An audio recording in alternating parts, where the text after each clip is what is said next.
À tout le monde d'avoir été là jusqu'à la fin, de contribuer à cette lutte. C'est pas juste aujourd'hui, c'est à chaque jour.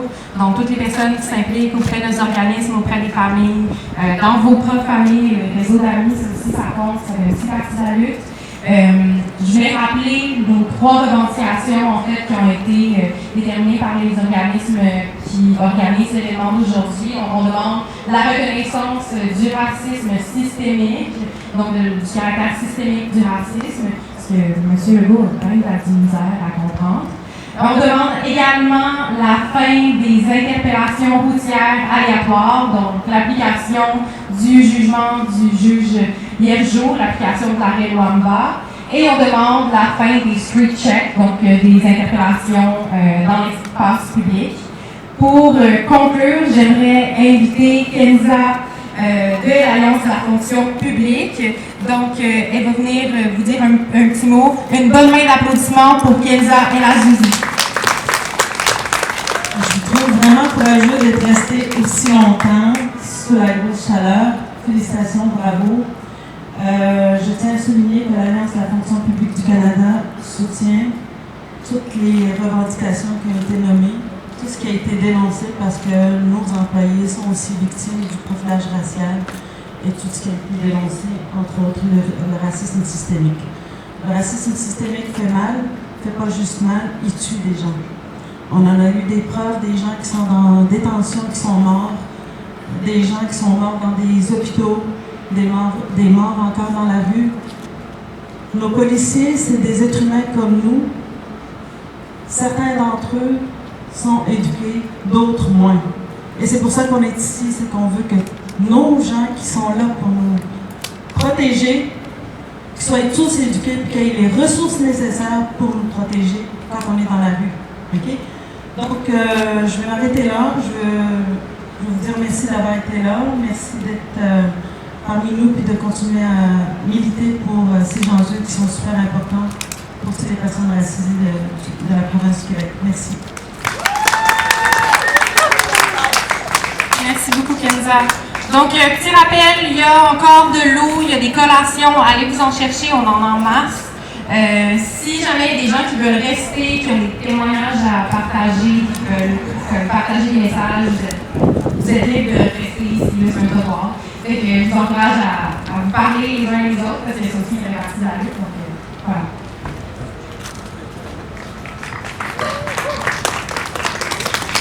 Bonjour, je m'appelle Alberto, je suis militant pour la riposte socialiste. Tout d'abord, je tiens à remercier les organisateurs de cette manifestation. Ça fait maintenant 3 ans que George Floyd a été assassiné et qu'il y a eu le plus grand mouvement de masse de l'histoire des États-Unis. Des millions de jeunes, de noirs, de latinos, de blancs se sont unis dans les rues partout pour mobiliser contre ce système raciste et violent. Mais on peut se demander, qu'est-ce qui a changé depuis? Partout en Amérique du Nord, le budget policier n'a jamais été aussi haut et le nombre de gens morts tués par la police n'a pas diminué. Au Québec, on a la CAQ qui a déposé le projet de loi 14, qu'on a parlé tantôt, qui va renforcer l'immunité des policiers en cas d'abus de pouvoir ou de violence. Et on a eu une augmentation record du budget de la SPVR sous le gouvernement municipal de Valérie Plante. En même temps, la Commission des droits de la personne et des droits de la jeunesse a vu une augmentation de 200% des plaintes pour profilage racial. Tout cela malgré le mouvement BLM en 2020. Les politiciens promettaient de définancer la police et certains dans le mouvement appelaient même à l'abolir. Mais on voit exactement l'inverse. Les budgets policiers n'ont jamais été aussi élevés. La réalité, c'est que dans le système capitaliste, la police est une nécessité. Qui est appelé quand les Autochtones manifestent pour protéger leur terre? Qui est appelé pour harceler les travailleurs en grève? Qui est appelé lorsque les étudiants manifestent pour un meilleur système d'éducation? C'est la police. Elle n'est pas là pour protéger les citoyens, mais les intérêts d'une minorité, celle des grands patrons et de leur propriété privée. Lorsque cette institution est amenée à réprimer les personnes de couleur, les autochtones et les pauvres, c'est normal qu'elle développe des pires préjugés contre ces gens-là. La police est raciste car le système capitaliste défend le racisme. On a appris cette année que la multinationale Bombardier Produits Récréatifs payait ses employés mexicains 4 fois moins que les employés québécois dans une usine en Estrie. en utilisant le racisme propagé dans la société par leurs médias et leur gouvernement, les patrons utilisent la nationalité et la couleur de peau comme prétexte pour sous-payer les travailleurs immigrants ou racisés, ce qui leur permet en retour de maximiser leurs profits. En fait, le racisme désavantage tous les travailleurs, car les patrons faisant recours à de la main-d'œuvre pas chère font pression à la baisse sur le salaire ou les menacent de les remplacer. Ce sont ces phénomènes qui causent le racisme et la division auprès des travailleurs dans la société. Dans un système économique qui a besoin de racisme, la police qui le représente va être inévitablement raciste elle aussi. Le profilage racial n'est pas causé par une ou deux pommes pourries, c'est l'institution policière et le système capitaliste qui est pourri. Comme le disait si bien Malcolm X, il ne peut pas y avoir de capitalisme sans racisme. Alors pour mettre fin au racisme, il faut mettre fin au capitalisme. Par contre, il n'est pas suffisant d'être anticapitaliste, il faut aussi se battre pour un nouveau projet de société, le socialisme. Pour le réaliser, il faut unir l'ensemble des travailleurs, qu'ils soient noirs, latinos, autochtones ou blancs, au Québec et au Canada. Sur cette question, nous défendons la même position que Fred Hampton, un leader du Black Panther Party, où il disait « Nous disons qu'on ne combat pas le racisme par le racisme. Nous allons battre le racisme par la solidarité. Nous disons qu'on ne combat pas le capitalisme avec le capitalisme noir. On combat le capitalisme par le socialisme.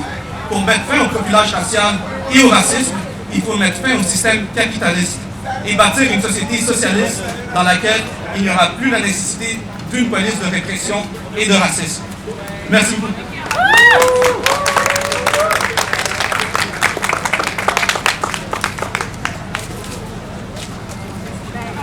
Vous êtes la bienvenue.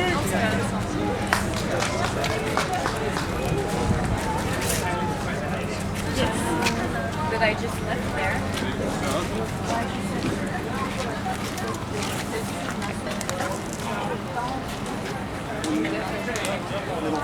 La tendance marxiste internationale, une organisation à l'échelle internationale qui est présente dans plus de 40 pays. La riposte socialiste, Fight Back, c'est notre organisation ici au Québec et dans le reste du Canada. Mais on a des sections aux États-Unis, partout en Europe, en Amérique du Sud, en Afrique,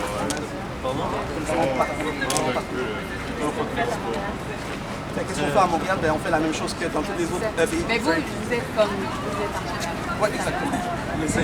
Mais dans le fond, on est un petit peu présent sur tous les campus étudiants.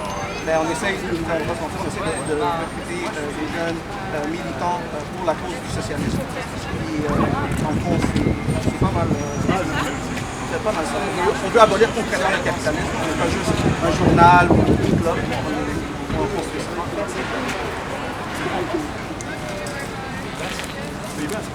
Est-ce qu'il y a un sujet en particulier qui t'intéresse? Est-ce qu'il y a un sujet en particulier qui t'intéresse par rapport au socialisme? Abolitionniste? On est dans la révolution en France, la révolution. Puis on est aussi en Espagne, aux Pays-Bas. Je ne connais pas trop. Je connais pas trop l'abolitionnisme. Tu peux en parler plus?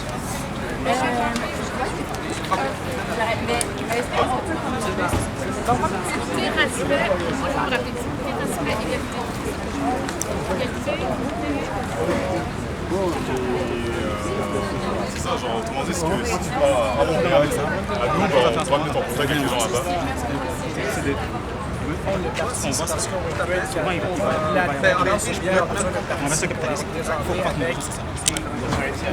On va avoir un événement à Claudia la semaine qui s'en vient sur le 30 novembre et marche.